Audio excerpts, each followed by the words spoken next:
36,000 વર્ષ સુધી રાજ્ય કર્યું અને અંતે ધ્રુવજી પણ પોતાના પુત્રને ગાદી સોંપી અને ગંગાના તટ પર તપ કરવા માટે આવે છે. ત્યાં ગંગાજી ખળખળ વહેવા લાગ્યા અને ધ્રુવજી ત્યાંથી નારાજ થઈ, નિરાશ થઈ અને જવા જાય ત્યારે માં સ્વયં ગંગા પ્રગટ થયા અને માએ વચન આપ્યું કે આ જગ્યા ઉપર હું શાંત રહીશ. એ કયું સ્થાન? હરિદ્વારથી આગળ ઋષિકેશ, જ્યાં ગંગાજી બહુ શાંત છે.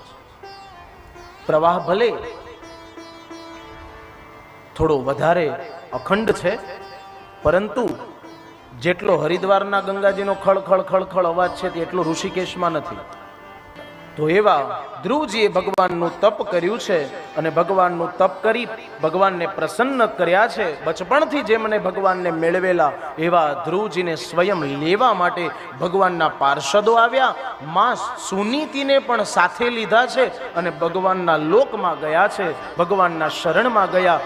એવા ધ્રુવજીને ભગવાને અવિચલ સ્થાન આપ્યું.